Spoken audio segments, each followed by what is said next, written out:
அனைத்து நண்பர்களுக்கும் வணக்கம். வரக்கூடிய குரூப் 2 2A தேர்வுக்கான பொது தமிழ் தினசரி தேர்வு ஆல்ரெடி ஒன்று எழுதியிருப்பீங்க. இன்றைக்கி வந்து பார்த்திங்கன்னா இரண்டாவது தேர்வு.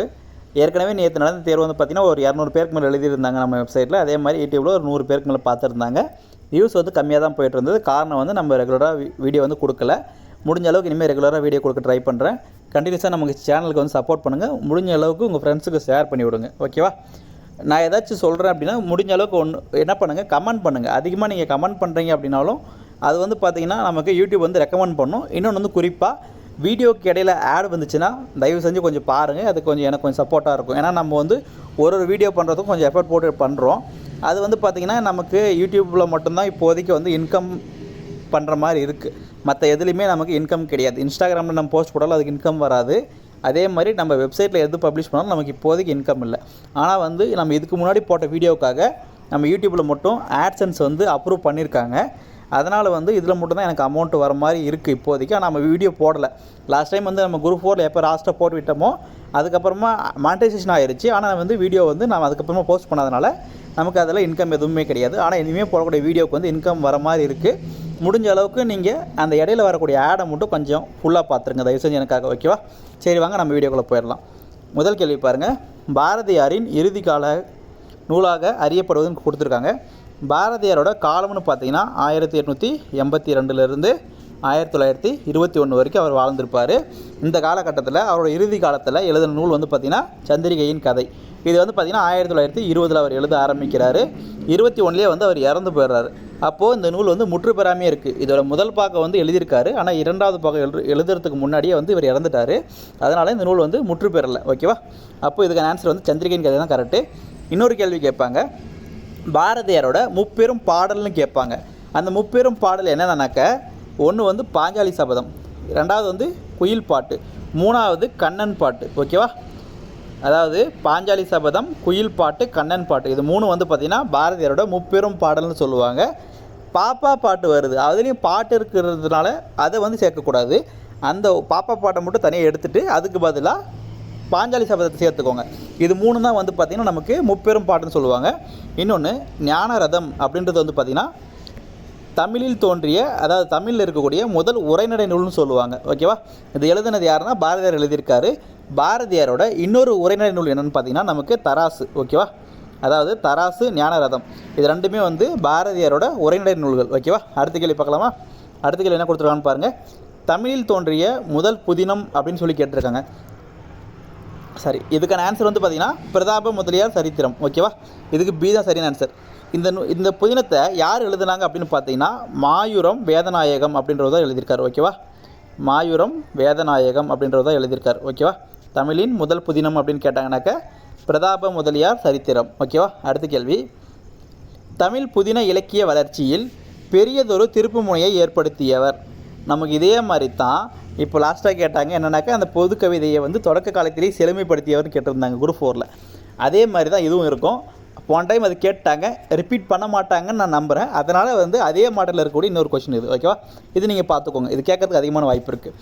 தமிழ் புதின இலக்கிய வளர்ச்சியில் பெரியதொரு திருப்பு முனையை ஏற்படுத்தியவர்னு கேட்டிருக்காங்க. இதுக்கு ஆன்சர் யாருன்னு பார்த்தீங்கன்னா கல்கி. ஓகேவா? ஆப்ஷனில் எங்கே கல்கி இல்லைன்னு பார்க்காதீங்க. கல்கி கிருஷ்ணமூர்த்தின்னு தான் சொல்லுவாங்க. கல்கின்றது இந்த கிருஷ்ணமூர்த்தி அவர்கள் வந்து நடத்திய இதழோட பேர் தான் கல்கி. அது வந்து ஃபேமஸ் ஆனதுனால இவரை வந்து கல்கின்னு சொல்லி சொல்கிறாங்க. ஓகேவா? கல்கி கிருஷ்ணமூர்த்தி இதுக்கான ஆன்சர். ஓகேவா? தமிழ் புதின இலக்கிய வளர்ச்சியில் பெரியதொரு திருப்பு முனையை ஏற்படுத்தியவர் அப்படின்னு கேட்டாங்கனாக்க இதுக்கான ஆன்சர் வந்து கல்கி கிருஷ்ணமூர்த்தி. ஓகேவா? அடுத்த கேள்வி. கல்கியின் வரலாற்று புதினங்களில் பொருந்தாத ஒன்றுன்னு கேட்டிருக்காங்க. ஓகேவா? இப்போது என்ன கேட்குறாங்கன்னா கல்கியோட வரலாற்று புதினம்னு சொல்லியிருக்காங்க. ஓகேவா? இப்போ கீழே இருக்கிற ஆப்ஷன் பாருங்கள். கல்வனின் காதலி, பொன்னியின் செல்வன், பார்த்திபன் கனவு, சிவகாமியின் சபதம், இது எல்லாமே வந்து கல்கியோட புதினங்கள் தான். இதில் பொன்னியின் செல்வன், பார்த்திபன் கனவு, சிவகாமியின் சபதம், இது மூணுமே வந்து பார்த்திங்கன்னா வரலாற்று புதினம்.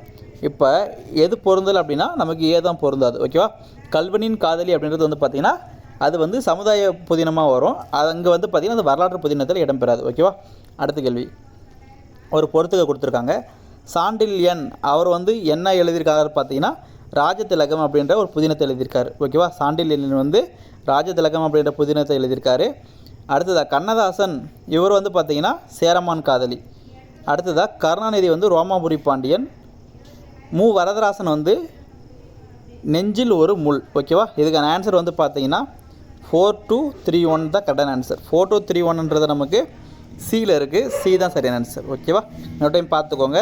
சாண்டில்யன்றவர் வந்து ராஜதிலகம் அப்படின்ற புதினம், கண்ணதாசன் வந்து சேரமான் காதலி, கருணாநிதி வந்து ரோமாபுரி பாண்டியன், மு வரதராசனர் வந்து நெஞ்சில் ஒரு முள். ஓகேவா, அடுத்த கேள்வி, சித்திரப்பாவை எனும் நூல் ஞானபீட விருது பெற்ற ஆண்டுன்னு கேட்டிருக்காங்க. மிக முக்கியமான கேள்வி. சித்திரப்பாவை அப்படின்ற நூல் எழுதுனது யாருன்னா நமக்கு அகிலன் அப்படின்றவர் எழுதியிருக்கார். ஓகேவா, அகிலன், அகிலாண்டம்னு சொல்லுவாங்க, அவரோட ஷார்ட் ஃபார்ம் தான் அகிலன். சரி, அகிலன். ஓகேவா, இவரோட நூல் தான் வந்து சித்திரப்பாவை. எந்த வருஷம் ஞானபீட விருது பெற்றுச்சு அப்படின்னு பார்த்தீங்கன்னா 1975. அதாவது என்ன சொல்லுவாங்கன்னா, ஞானபீட விருது பெற்ற முதல் தமிழ் நூல் அப்படின்னு பார்த்தீங்கன்னா அது வந்து சித்திரப்பாவை தான். ஓகேவா, நமக்கு இருக்கக்கூடிய தமிழ் நூல்கள்லேயே வந்து ஞானபீட விருது பெற்ற முதல் நூல் பார்த்திங்கன்னா சித்திரப்பாவை. அது எழுதுனது வந்து அகிலாண்டன், அதாவது அகிலாண்டம் அப்படின்ற அகிலன். எந்த வருஷம்னு கேட்டாங்கன்னா 1975. ஓகேவா, அடுத்த கேள்வி, சாகித்ய அகாதமி விருது பெற்ற புதினங்களில் பொருந்தாத இணைன்னு கேட்டிருக்காங்க. ஓகேவா, இப்போ பாருங்கள், ஆப்ஷன் பாருங்கள். வேருக்கு நீர் 1973 கொடுத்துருக்காங்க, இது கரெக்டாக இருக்குது. வேருக்கு நீர் எழுதுனது ராஜம் கிருஷ்ணன். ஓகேவா, பெண் எழுத்தாளர், மிக முக்கியமானது. அடுத்ததாக வந்து பார்த்திங்கன்னா சேரமான் காதலின்றது கண்ணதாசன் எழுதுனது. அதுக்கான அது எந்த வருஷம் வாங்குச்சுனாக்கா 1982, இதுவும் கரெக்டாக இருக்குது. வேரில் பழுத்த பலா சு சமுத்திரம் அவர்கள் எழுதியிருப்பார், அது வந்து பார்த்திங்கன்னா 1990, இதுவும் கரெக்டாக இருக்குது. கள்ளிக்காட்டு இதிகாசம் வந்து பார்த்திங்கன்னா வைரமுத்து எழுதுனது, அது வந்து சாகித்ய அகாதமி எந்த வருஷம் வாங்குச்சு அப்படின்னா 2003 தான் வாங்கியிருக்கோம், 2005 கிடையாது. அப்போ 2005 எது வாங்குச்சு அப்படின்னு பார்த்தீங்கன்னா கல்மரம் அப்படின்ற ஒரு புதினம் வந்து வாங்கியிருக்கோம். ஓகேவா, கல்மரம், திலகவதி எழுதியிருப்பாங்க. ஓகேவா, அடுத்த கேள்வி பாருங்கள். பின்வரும் படைப்புகளுக்குரிய கவிஞர்னு கேட்டிருக்காங்க. என்ன கொடுத்துருக்காங்கன்னு பாருங்கள். மகாபாரதத்தை அடிப்படையாக கொண்டு உபபாண்டவம் அப்படின்ற ஒரு நூல். சரி, அது ஒரு புதினம். அடுத்தது வந்து பார்த்திங்கன்னா மதுரை மாவட்ட குற்றப்பரம்பரை குறித்து நெடுங்குருதி அப்படின்ற ஒரு புதினம். அடுத்ததாக 2018 ஆண்டு சாகித்ய அகாதமி விருது பெற்ற சஞ்சாரம் அப்படின்ற ஒரு புதினம். இந்த 3 படைப்புகளுக்கும் உரியவர் யாருன்னு கேட்குறாங்க. ஓகேவா, இது 3மே யாரோட படைப்புன்னு பார்த்தீங்கன்னா எஸ் ராமகிருஷ்ணன். ஓகேவா, இதுக்கு ஆன்சர் வந்து சி தான் கரெக்ட், எஸ் ராமகிருஷ்ணன். ஓகேவா, அடுத்த கேள்வி, நாவல் எனும் சொல் நாவேலா எனும் எம்மொழி சொல்லிலிருந்து பெறப்பட்டதுன்னு கேட்டிருக்காங்க. ஓகேவா, அதாவது நாவல் அப்படின்றது ஆங்கில சொல், அது வந்து பார்த்திங்கன்னா நாவேலா அப்படின்ற எந்த மொழி சொல்லிலிருந்து பெறப்பட்டதுன்னு கேட்டிருக்காங்க. இதுக்கான ஆன்சர் வந்து பார்த்திங்கன்னா இத்தாலி, சி தான் கரெக்ட். ஓகேவா, இதுக்கான ஆன்சர் வந்து சி, அதாவது நாவேலா அப்படின்றது இத்தாலி மொழி சொல், இதிலிருந்து தான் நாவல் அப்படின்ற ஆங்கில மொழி சொல்லை வந்து கொண்டு வந்திருக்காங்க. ஓகேவா, அடுத்த கேள்வி, கல்மரம் எனும் புதினத்திற்கு எந்த ஆண்டு சாகித்ய அகாதமி விருது வழங்கப்பட்டதுன்னு கேட்டிருக்காங்க. ஏற்கனவே பார்த்தோம் இல்லைங்களா, கல்மரம் அப்படின்றது நமக்கு திலகவதி அப்படின்றவங்க எழுதியிருக்காங்க. எந்த வருஷம் இதுக்கு சாகித்ய அகாதமி விருது கொடுத்தாங்க அப்படின்னாக்க 2005, சி தான் சரியான ஆன்சர். ஓகேவா, அடுத்த கேள்வி, தமிழக காவல்துறையின் முதல் பெண் தலைமை இயக்குனராக பணியாற்றிய எழுத்தாளர்னு கேட்டிருக்காங்க. இதுக்கான ஆன்சர் வந்து யாருனாக்க ஜி திலகவதி. ஓகேவா, அதாவது தமிழக காவல்துறையோட முதல் பெண் தலைமை இயக்குனராக பணியாற்றிய எழுத்தாளர் அப்படின்னு கேட்டாங்கனாக்க ஜி திலகவதி அவர்கள். ஓகேவா, அடுத்த கேள்வி, சில நேரங்களில் சில மனிதர்கள் எனும் புதினத்திற்காக சாகித்ய அகாதமி விருது பெற்ற கவிஞர் யாருன்னு கேட்டிருக்காங்க. இது வந்து பார்த்திங்கன்னா யாரோட புதினம் அப்படின்னு பார்த்தீங்கன்னா ஜெயகாந்தனோட புதினம். ஓகேவா, சில நேரங்களில் சில மனிதர்கள்ன்றது ஜெயகாந்தனோட புதினம். அடுத்த கேள்வி, 2002 ஆண்டு இங்கே வந்து பார்த்திங்கன்னா தமிழில்னு போட்டுக்கோங்க, அது தவறாக இருக்குது, நான் கரெக்ஷன் பண்ணி கொடுக்குறேன். 2002 ஆண்டு தமிழில் 2வது ஞானபீட விருது பெற்ற கவிஞர். ஏற்கனவே முதல் ஞானபீட விருது யார் வாங்கியிருக்கோம்னு பார்த்தோம்னாக்க அகிலன் அப்படின்ற வாங்கியிருப்பார். சித்திரப்பாவை அப்படின்ற நூலுக்காக 1975 வாங்கியிருப்பார். இப்போது 2002 ஜெயகாந்தன் அப்படின்றவர் அவர் வந்து பார்த்திங்கன்னா ஞானபீட விருது வாங்குறாரு. ஆனால் ஸ்பெசிஃபிக்காக வந்து அவருக்கு எந்த நூலுக்காக கொடுத்தாங்கன்னு கொடுத்துருக்க மாட்டாங்க, அவரோட மொத்த இலக்கிய படைப்புக்காக கொடுத்துருப்பாங்க. ஓகேவா, இதுக்கான ஆன்சர் வந்து பார்த்திங்கன்னா பி தான் கரெக்ட். அதாவது 2வது ஞானபீட விருது வாங்கின தமிழ் எழுத்தாளர் யாருன்னு பார்த்தீங்கன்னா ஜெயகாந்தன். ஓகேவா, அடுத்த கேள்வி, ஜா தியாகராஜன் எனும் இயற்பெயர் கொண்ட கவிஞரின் சாகித்ய அகாதமி விருது பெற்ற சிறுகதை தொகுப்புன்னு கேட்டிருக்காங்க. இப்போது இதில் ஒரு விஷயம் தெரிஞ்சால் மட்டும்தான் நீங்கள் இதுக்கு ஆன்சர் பண்ண முடியும். யாரோட இயற்பெயர் ஜா தியாகராஜன் அப்படின்றது தெரியணும். ஓகேவா? இது வந்து யாரோட இயற்பெயர் அப்படின்னு பார்த்தீங்கன்னா அசோகமித்திரன். அசோகமித்திரனோட இயற்பெயர் தான் வந்து ஜா தியாகராஜன். ஓகேவா? இப்போ சொல்லுங்கள், இப்போது இவரோட சாகித்ய அகாதமி விருது பெற்ற நூல் எது? அப்பாவின் சிநேகிதர். அப்போ இதுக்கான ஆன்சர் எதுனாக்க நமக்கு பி தான் கரெக்டு. அப்படி இல்லைனா கூட இன்னொரு விஷயம் வச்சு நீங்கள் போட்டிருக்க முடியும். அது என்னென்னா சிறுகதை தொகுப்புன்னு கொடுத்துருக்கான். இதில் வானம் வசப்படும், அலையோசை, அகல் விளக்கு இது மூணுமே வந்து புதினம். அதை விட்டுட்டு பார்த்தீங்கன்னாக்க சிறுகதையாக வரக்கூடியது ஒன்றே ஒன்று தான் இருக்கும், அப்பாவின் சிநேகிதர். இது கொஞ்சம் ஓவராக தான் இருக்கும் நான் சொல்கிறது. ஏன்னா வந்து அந்த அளவுக்கு டெப்த்தாக நம்ம பார்க்க முடியாது, எல்லாத்தையும் வந்து ஞாபகம் வைக்க முடியாது. எது சிறுகதை எது புதினம் அப்படின்னு பார்க்க முடியாது. பட் ஆனால் ஒரு சில டைமிங்கில் அது நமக்கு யூஸ் ஆகும். நம்ம ஓரளவுக்காவது இது புதினம் இது சிறுகதை அப்படின்னு தெரிஞ்சு வச்சுருந்தோம் அப்படின்னா ஓரளவுக்கு யூஸ் ஆகும். ஆனால் மேக்ஸிமம் அது பாசிபிளே கிடையாது. அதனால் அதை பற்றி எதுவும் வரி பண்ணாதீங்க, காமனாக தெரிஞ்சுக்கோங்க, ஸ்கிப் பண்ணுற மாதிரி பார்த்துக்கோங்க. ஓகேவா? சரி, ஓகே. அடுத்த கேள்வி பாருங்கள். பாரதியின் குயில் பாட்டை ஆங்கிலத்தில் மொழிபெயர்த்த கவிஞர். இது கொஞ்சம் புதுசாக இருக்குது டேட்டா, எல்லாருக்குமே புதுசாக இருக்கும். எனக்கே கூட இப்போ தான் முதல்ல நான் இந்த டேட்டாவை பார்க்குறேன். இது வந்து பார்த்திங்கன்னா ஒரு சின்ன ஒரு பாக்ஸில் கொடுத்துருக்காங்க. ஓகேவா? இதுக்கான ஆன்சர் யாருன்னு பார்த்தீங்கன்னா ஹெப்சிபா ஜேசுதாஸ். அதாவது ஏ ஆப்ஷன் தான் கரெக்டு. ஒரு நிமிஷம். ஓகே, இதுக்கான ஆன்சர் வந்து ஏ தான் கரெக்டு. அதாவது ஹெப்சிபா ஜேசுதாஸ். இது வந்து பார்த்திங்கன்னா கொஞ்சம் டிஃப்ரெண்ட்டாக இருக்குது டேட்டா, இது வரைக்குமே கேட்கல. ஒரு வாய்ப்பாக இருக்கும் நமக்கு. நம்ம நிறைய டைம் வந்து டேட்டா அங்கங்கே பார்ப்போம், அப்படியே விட்டு போயிடுவோம். இது கொஞ்சம் நமக்கு இருக்கட்டும்னு சொல்லிட்டு எடுத்துகிட்டு வந்திருக்கேன். ஓகேவா? சரி பாருங்கள், பாரதியோட குயில் பாட்டை ஆங்கிலத்தில் மொழிபெயர்த்த கவிஞர்னு கேட்டாங்கன்னாக்க ஹெப்சிபா ஜேசுதாஸ். ஓகேவா? அடுத்த கேள்வி. புக்கர் பரிசு எந்த ஆண்டு முதல் வழங்கப்படுகிறதுன்னு சொல்லியிருக்காங்க. ஓகேவா? அதாவது புக்கர் பரிசு எந்த இயர்லேருந்து கொடுக்குறாங்க அப்படின்னு சொல்லி கேட்டிருக்காங்க. இதுக்கான ஆன்சர் வந்து பார்த்தீங்கன்னாக்க 1968 கொடுக்குறாங்க. புக்கர் பரிசுன்றது நமக்கு 1968 தான் கொடுக்குறாங்க. இதுக்கான ஆன்சர் வந்து பி தான் சரி. ஓகேவா? அடுத்த கேள்வி. கூற்றுகளில் தவறான ஒன்றை தேர்ந்தெடுன்னு கொடுத்துருக்காங்க. 1961 முதல் ஞானபீட விருது தொடங்கப்பட்டதுன்னு கொடுத்துருக்காங்க. சாரி, ஒரு நிமிஷம், அது கொஞ்சம் சேர்த்து படிச்சுட்டு அதனால் கொஞ்சம் வேறு மாதிரி மீனிங் போயிடுச்சு. அதாவது 1961 முதல் ஞானபீட விருது, ஒரு நிமிஷங்க, அது அப்படி படிக்கக்கூடாது இல்லையா? இந்த இடத்துல இந்த முதல்ன்றது வராது கரெக்டாக, கொஞ்சம் டைப்பிங்கில் இருந்ததுனால கொஞ்சம் அப்படியே கொஞ்சம் மிஸ் ஆயிடுச்சு. சரி, ஓகே. இப்போ பாருங்கள், 1961 ஞானபீட விருது தொடங்கப்பட்டது. இது கரெக்டு, முதல் கூற்று. இங்கே என்ன கேட்டிருக்காங்கன்னா தவறானதை கேட்குறாங்க. சரி பார்ப்போம். 1965 முதல் ஞானபீட விருது ஜி சங்கர குருப் என்பவருக்கு வழங்கப்பட்டதுன்னு கொடுத்துருக்காங்க. இது கரெக்டு. இவர் வந்து மலையாள கவிஞர். ஓகேவா? அடுத்ததாக தமிழில் முதல் ஞானபீட விருது 1975 கல்கிக்கு வழங்கப்பட்டதுன்னு சொல்லியிருக்காங்க. இது தவறாக இருக்குது. ஏன்னா நம்ம ஆல்ரெடி பார்த்துருக்கோம், கல்கி கிடையாது, அது அகிலன் அப்படின்றவருக்கு தான் கொடுத்தாங்க, சித்திரப்பாவை அப்படின்ற நூலுக்காக. அப்போது நமக்கு எது தவறாக இருக்குதுன்னு பார்த்தீங்கன்னா சி தான் தவறாக இருக்குது. அதுக்கான ஆன்சர் வந்து சி தான் கரெக்டு. அடுத்ததாக வந்து பார்த்திங்கன்னா தமிழின் 2வது ஞானபீட விருது 2002 ஜெயகாந்தனுக்கு வழங்கப்பட்டது. கொஸ்டின் வந்து ரிப்பீட் ஆகிற மாதிரி தோணும் உங்களுக்கு, ரிப்பீட் ஆகுது, இல்லைன்னு சொல்லலை. ஆனால் வந்து முக்கியமான டேட்டா. ஓகேவா? இது கொஞ்சம் பார்த்துக்கோங்க, கொஞ்சம் கரெக்ஷன் இருக்குது, நான் மாற்றுறேன். ஓகேவா? உங்களுக்கு கொடுக்கும்போது மாற்றி கொடுத்துட்றேன். சரி, ஓகே. அடுத்த கேள்வி பாருங்கள். கீதாஞ்சலி எனும் நூலுக்கு நோபல் பரிசு வழங்கப்பட்ட ஆண்டுன்னு கேட்டிருக்காங்க. கீதாஞ்சலி அப்படின்றது வந்து பார்த்திங்கன்னா யாரோடதுன்னா ரவீந்திரநாத் தாகூரோடது. இவர் வந்து பார்த்திங்கன்னா 1913 தான் வாங்கியிருப்பார். 1913 முதல்ல வந்து இவரோட தாய்மொழியான வங்காள மொழியில் தான் எழுதியிருப்பார். அதை வந்து ஆங்கிலத்தில் இவரே மொழிபெயர்ப்பார். இவரே மொழிபெயர்த்ததுனால தான் இவருக்கு வந்து நோபல் பிரைஸ் கொடுத்துருக்காங்க. அப்போ இந்த இடத்துல மொழிபெயர்ப்போட இம்பார்ட்டன்ஸ் பார்த்துக்கோங்க. இவரோட வங்காள மொழியில் எழுதியிருக்காரு, அது வரைக்கும் அவருக்கு நோபல் பரிசு தரலை. ஆனால் வந்து இவர் எப்போ ஆங்கிலத்தில் மொழிபெயர்க்கிறாரோ அப்போ தான் வந்து அவருக்கு நோபல் பரிசு அனௌன்ஸ் பண்ணுறாங்க. எந்த இயர்னாக்கா 1913 மிக முக்கியமானது. இன்னொன்று என்னன்னாக்கா இலக்கியத்திற்கான முதல் நோபல் பரிசு அப்படி கேட்டாங்கனாலும் அது வந்து கீதாஞ்சலி தான். ஓகேவா? அதாவது இலக்கியத்திற்கான முதல் நோபல் பரிசு கேட்டாங்கனாலும் அதுக்கான ஆன்சர் கீதாஞ்சலி. யாருதுன்னா ரவீந்திரநாத் தாகூரோடது. அடுத்த கேள்வி.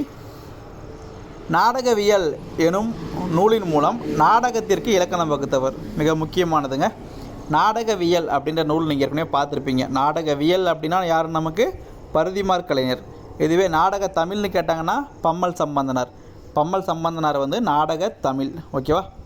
அதாவது நாடக தமிழ் நாடக தமிழ்னு கேட்டாங்கனாக்கா பம்மல் சம்பந்தனார். அதுவே நாடகவியல்னு கேட்டாங்கனாக்கா பரதிமார் கலைஞர். நாடகவியல் அப்படின்றது நடிப்பவர்களுக்கான அந்த இலக்கணத்தை பற்றி பேசக்கூடியதாக வரும். ஓகேவா? இந்த நூலில் அதை பற்றி சொல்லியிருப்பார். அடுத்த கேள்வி, 1891ஆம் ஆண்டு சுகுண விலாச சபையை நிறுவியவர்னு சொல்லியிருக்காங்க. இது ரொம்ப முக்கியமான கேள்விங்க. ஏற்கனவே பிரியசரில் கேட்டிருக்காங்க. சுகுண விலாச சபை அப்படின்றது வந்து பார்த்திங்கன்னா ஒரு நாடக சபை. இதை வந்து யார் ஏற்படுத்தினதுன்னு பார்த்தீங்கன்னா நமக்கு சங்கரதாஸ் சுவாமிகள் வந்து ஏற்படுத்தியிருப்பார். இதுக்கான ஆன்சர் வந்து சி தான் கரெக்ட். ஓகேவா? இதுக்கான ஆன்சர் சங்கரதாஸ் சுவாமிகள். ஓகேவா? அடுத்த கேள்வி, நாற்காலிக்காரர், சுவரொட்டிகள் ஆகிய நாடக நூல்களை இயற்றியவர்னு சொல்லியிருக்காங்க. இது ரெண்டுமே மிக முக்கியமான நூல். ஒரு டைம் பார்த்துக்கோங்க. நிறைய கொடுத்துருப்பாங்க அந்த பேஜில். ஆனால் வந்து இது ரெண்டு தான் முக்கியம். ஏன்னா வந்து ரிப்பீட்டடாக வந்து பார்த்திங்கன்னா நமக்கு நிறைய லோயர் ஸ்டடியில் இருக்குது. நம்ம ஹையர் ஸ்டடியில் எப்போயாச்சும் ரேராக தான் எடுப்பாங்க இந்த மாதிரி கொஷின்ஸ் எல்லாமே வந்து பார்த்திங்கன்னா. ஆனால் லோயர் ஸ்டடீஸில் இருக்கிறத டேரெக்டாக எடுத்து வச்சுருவாங்க. அப்படி இருக்கும்போது இதெல்லாம் வந்து பார்த்திங்கன்னா நமக்கு 10th புக்லேயே இருக்குது. நாற்காலிக்காரர் அப்படின்றது நான் முத்துசாமி எழுதுனது. ஓகேவா? இதுக்கான ஆன்சர் வந்து சி தான் கரெக்டு. ஓகேவா? நாற்காலிக்காரர், சுவரொட்டிகள் இது ரெண்டுமே நாடக நூல். இது எழுதுனது யாருன்னா நமக்கு நான் முத்துசாமி எழுதியிருக்கார். அடுத்த கேள்வி, கூத்துப்பட்டறை எனும் நாடகக்குழு நான் முத்துசாமி அவர்களால் சென்னையில் தோற்றுவிக்கப்பட்ட ஆண்டுன்னு கேட்டிருக்காங்க. இதில் வந்து பார்த்திங்கன்னா 3 டேட்டா இருக்குது. கூத்துப்பட்டறை அப்படின்றது ஒரு நாடகக்குழு. இதை ஏற்படுத்தினது யாருன்னு பார்த்தீங்கன்னா நான் முத்துசாமி. எங்கே ஏற்படுத்தினார் அப்படின்னா சென்னையில் ஏற்படுத்தினார். இது 3மே தனித்தனி டேட்டா. இப்போது அதுக்கான இயர் பார்க்குறோம். இயர் வந்து பார்த்திங்கன்னா 1977 தான் ஆரம்பிச்சிருப்பார். இதுக்கான ஆன்சர் வந்து டி தான் கரெக்ட். ஓகேவா? 1977. இங்கே பார்த்தீங்கன்னா 1877 கொடுத்துருப்பேன். கன்ஃபியூஸ் பண்ணுறதுக்காக இருக்கும். கொஞ்சம் பார்த்து ஆன்சர் பண்ணணும். ஓகேவா? அடுத்த கேள்வி, ஒரு பொறுத்துக நூலும் அதுக்கான ஆசிரியர்கள் இருக்குது பாருங்கள். இப்போது கொத்தமங்கலம் சுப்புன்னு சொல்லியிருக்காங்க. இதுக்கான ஆன்சர் வந்து பார்த்திங்கன்னா தில்லானா மோகனாம்பாள் அப்படின்ற நூல். ஓகேவா? தில்லானா மோகனாம்பாள் யார் எழுதுனதுன்னு கேட்டாங்கன்னாக்கா கொத்தமங்கலம் சுப்பு. அப்போ ஆப்ஷன் வந்து 2ல் ஆரம்பிக்குது. ராஜாஜி அவரோட நூல் வந்து பார்த்திங்கன்னா திக்கற்ற பார்வதி, மிக முக்கியமானது. இதுக்கான ஆன்சர் வந்து 3ஆக வருது. ஜெயகாந்தனோடது யாருக்காக அழுதான் அப்படின்ற ஒரு நூல். கோதை நாயகி அம்மாளோடது அனாதை பெண் அப்படின்ற நூல். இப்போ இதுக்கான ஆன்சர் வந்து பார்த்திங்கன்னா 2314ன்னு வரணும். 2314ன்றது நமக்கு சாரி 2314. Okay right. அப்போ ஏ ஆப்ஷனில் தான் இருக்குது. ஓகேவா? ஏ தான் கரெக்டு. அடுத்த கேள்வி, கூற்றுகளில் தவறான ஒன்றை தேர்ந்தெடுன்னு கொடுத்துருக்காங்க. என்ன கொடுத்துருக்காங்கன்னு பாருங்கள். இந்தியாவின் முதல் பேசும் படம் ஆலம் ஆறான்னு சொல்லியிருக்காங்க. இந்தி மொழியில் வந்திருக்குன்னு சொல்லியிருக்காங்க. முதல் கூற்று சரியாக இருக்குது. இரண்டாவது, தமிழின் முதல் பேசும் படம் காளிதாசன் கொடுத்துருக்காங்க. இதுவும் கரெக்டாக இருக்குது. அடுத்ததாக, இந்தியரால் தயாரித்து வெளியிடப்பட்ட முதல் திரைப்படம் ராஜா ஹரிச்சந்திரா அப்படின்னு சொல்லி கொடுத்துருக்காங்க. இது கரெக்டு தான். யாருன்னா தாதா சாஹேப் பால்கே பார்ப்பீங்க இல்லைங்களா, அவர் தான் வந்து பார்த்திங்கன்னா இந்த ராஜா ஹரிச்சந்திரா அப்படின்ற ஒரு திரைப்படத்தை வந்து வெளியிடுறாரு. அதாவது இந்தியராக இருந்து திரைப்படம் வெளியிட்டவர். அதாங்க மெயின். ஓகேவா? முதல் இந்தியரால் உருவாக்கப்பட்ட திரைப்படம் கேட்டிங்கனாக்கா இதுதான் ராஜா ஹரிச்சந்திரா. இதனால தான் வந்து பார்த்திங்கன்னா இவர் வந்து இங்கே வந்து பார்த்திங்கன்னா திரைப்படத்துறையோட தந்தைன்னு சொல்லி வச்சுருப்பாங்க. இது வந்து பார்த்திங்கன்னா மௌன படம், அதாவது சைலண்ட்டாக இருக்கும் ஃபிலிம். ஓகேவா? பேச மாட்டாங்க. அப்போ இதுக்கான இதில் வந்து பார்த்திங்கன்னா அடுத்தது என்ன இருக்குதுன்னு பாருங்கள். இது வரைக்கும் கரெக்ட். ஃபஸ்ட்டு 3 கூட்டருமே சரி. அப்போது தவறாக இருக்கிறது நமக்கு 4 தான் தவறாக இருக்குது. என்னென்னு பார்க்கலாம். டம்பாச்சாரி என்பது வடுவூர் துரைசாமியின் படைப்புன்னு சொல்லியிருக்காங்க. இது அவரோடது கிடையாது. காசி விஸ்வநாதர் அப்படின்றவர் தான் எழுதியிருப்பார். ஓகேவா? டம்பாச்சாரி அப்படின்றது வந்து பார்த்திங்கன்னா காசி விஸ்வநாத முதலியார் அப்படின்றவர் தான் எழுதியிருப்பார். ஓகேவா? காசி விஸ்வநாதம் அப்படின்னு போட்டுக்கலாமா? ஓகே, காசி விஸ்வநாதம். கொஞ்சம் கரெக்டாக எழுதலை. சரி, ஓகே, அட்ஜஸ்ட் பண்ணிக்கோங்க. அப்போ இதுக்கானது வந்து டி தான் தவறாக இருக்குது. அடுத்த கேள்வி பாருங்கள். ஒரு நிமிஷம். ஓகே, அறிஞர் அண்ணாவை திரையுலகில் அறிமுகப்படுத்திய திரைப்படம்னு சொல்லி கேட்டிருக்காங்க. இது ரொம்ப முக்கியமான கேள்வி. அறிஞர் அண்ணா சம்மந்தமாக நமக்கு ரிப்பீட்டடாக ஏதாச்சும் ஒரு வகையில் கேள்வி கேட்பாங்க. இதில் நல்ல தம்பி, வேலைக்காரி ரெண்டுமே அண்ணாவோடது. இதில் அவரோட அறிமுகப்படுத்தின திரைப்படம் அப்படின்னு பார்த்தீங்கன்னா நல்ல தம்பி தான். ஓகேவா? அறிஞர் அண்ணாவை திரையுலகில் அறிமுகப்படுத்தின அந்த நூல் எதுன்னு பார்த்தீங்கன்னா நல்ல தம்பி அப்படின்றது. ஓகேவா? அடுத்த கேள்வி,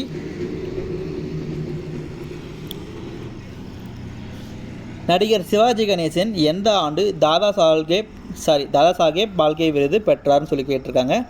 இதுக்கான ஆன்சர் வந்து பார்த்தீங்கன்னாக்க அதுக்கு முன்னாடி இந்த விருது வந்து எந்த வருஷம் தொடங்கினாங்க அப்படின்னா 1969 தொடங்குறாங்க. ஓகேவா?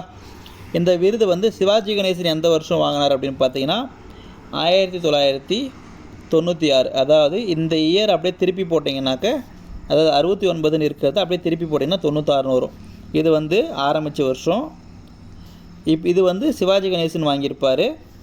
கீழே இருக்கிறது வந்து பார்த்திங்கனாக்க இவர் கே பாலச்சந்தர் அவர் வாங்கியிருப்பார். ஓகேவா, 2010 கே பாலச்சந்தர் அப்படின்றவர் வந்து பார்த்திங்கன்னா தாதா சாஹேப் பால்கே விருது வந்து வாங்கியிருப்பார். ஓகேவா.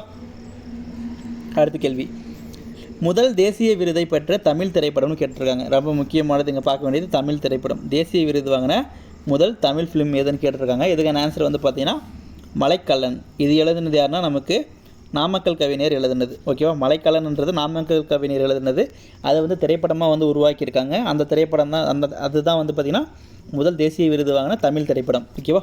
அடுத்த கேள்வி, உலக நாடக நாள்னு சொல்லி கேட்டிருக்காங்க. உலக நாடக நாள் அப்படின்றது வந்து பார்த்திங்கன்னா நமக்கு மார்ச் 27 தான் வந்து செலிப்ரேட் பண்ணுறாங்க. இதுக்கான ஆன்சர் பி தான் கரெக்டு. அடுத்த கேள்வி, சங்க இலக்கியங்களில் குடக்கூத்து என குறிப்பிடப்படும் கலைன்னு கேட்டிருக்காங்க. குடக்கூத்து அப்படின்றது வந்து பார்த்திங்கன்னா கரகாட்டத்தை தான் சொல்லுவாங்க. நமக்கு சி தான் கரெக்டான ஆன்சர். இது நீங்கள் ஏற்கனவே 10th புக்கில் படிச்சிருப்பீங்க. இப்போ நமக்கு சிலபஸ் மாற்றிருக்காங்க. ஃபுல்லாக பிடிஎஃப்பில் வந்து அப்டேட் ஆகிருக்கும். அதாவது பார்த்திங்கன்னா இப்போ இருக்கிற கரண்ட் புக்கில் பார்த்திங்கன்னா உங்களுக்கு அந்த தெருக்கூத்து லெசனில் வந்து பார்த்திங்கன்னா சின்னதாக ஒரு கண்டென்ட் மட்டும் தான் கொடுத்துருப்பாங்க. அதுக்கு பதிலாக தான் நமக்கு கலைஞர் லெசனை ஆட் பண்ணியிருப்பாங்க. ஓகேவா, அதாவது புது 10th புக்கு தமிழில். ஓகேவா. அடுத்த கேள்வி, ஜெயகாந்தனால் எழுதப்படாத நூல்னு கேட்டிருக்காங்க. இதில் உன்னை போல் ஒருவன், யாருக்காக அழுதான், சில நேரங்களில் சில மனிதர்கள், இது மூணுமே ஜெயகாந்தனோடது. தண்ணீர் தண்ணீர் இந்த வந்து பார்த்திங்கன்னா நம்ம ஏற்கனவே ஒரு டைம் பார்த்துருப்போம். தண்ணீர் அப்படின்றது வந்து பார்த்திங்கன்னா கந்தர்வனோடது. ஓகேவா, தண்ணீர் அப்படின்றது நமக்கு கந்தர்வன் அப்படின்றவர் எழுதியிருப்பார். அதுவே தண்ணீர் தண்ணீர்ன்றது கோமல் சுவாமிநாதன் அப்படின்றவர் எழுதியிருப்பார். அதுவே வந்து பார்த்திங்கன்னா தண்ணீர் தேசம் அப்படின்றது வைரமுத்து. தண்ணீர் தேசம் அப்படின்னா வைரமுத்து எழுதியிருப்பார். சரி, ஒரு